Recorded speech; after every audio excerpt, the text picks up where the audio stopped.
Tregimi për 4 gratë.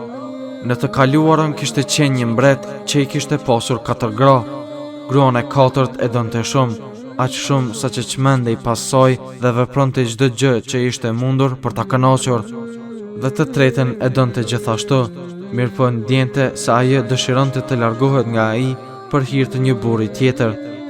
E dyta ishte ajo tek e cila mbreti mbështetej gjatë vështirësive. Pra ajo e dëgjonte e jepte krah atij kur ngushtohej gjoksi, kurse të parën e neglizhonte dhe nuk kujdesej për të, nuk ja jepte të drejtat e saj, edhe pse ajo e donte shumë atë dhe kishte rol të rëndësishëm në përkujdesjen e mbretërisë së tij. Një ditë prej ditëve, mbreti u sëmur dhe ndjeu se i afrohet vdekja. Mendoi dhe tha: "Unë i kam 4 gra dhe nuk dua të shkoj i vetëm në varr." E pyeti gruan e 4: "Të dashurova më së shumti se të gjitha gratë e tjera dhe ju përgjigja të gjitha nevojave dhe kërkesave tua. A je kënaqur të vish me mua dhe të më shoqërosh në varrin tim?" "E pamundur," ju përgjigj gruaja dhe iku shpejt pa mos e shfaqur asnjë ndjenjë dëmshurie për mbretën.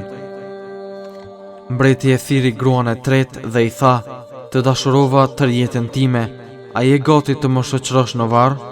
"Natyrisht që jo, jeta është e bukur dhe pasi të vdesësh do të martohem me dikë tjetër," tha gruaja e tretë.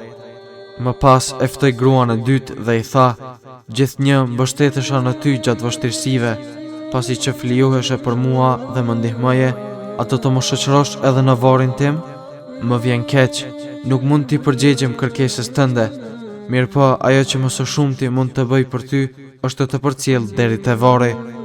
Mbreti u mërzit shumë për këtë gjendje, ndërkohë i erdhi një zë nga larg duke i thënë: "Unë do të shoqëroj në varr dhe do të jem kudo që të shkosh."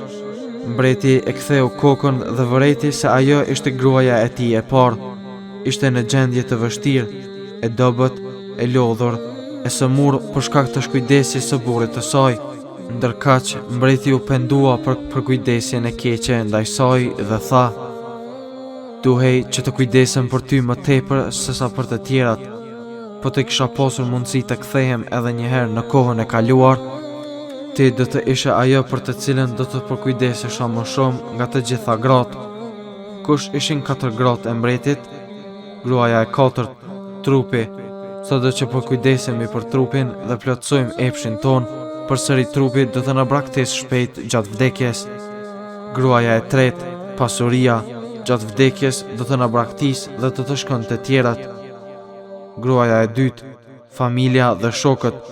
Sado që ata flijohen për ne gjatë jetës, përsëri nuk shpresojmë prej tyre më tepër se të na përcjellin deri te varri. Gruaja e parë, vepra e mirë. Ajo do të jetë që do të na shoqëroj deri në varr dhe do të jetë me ne në të. Në fakt, të gjithë ne i kemi 4 gra.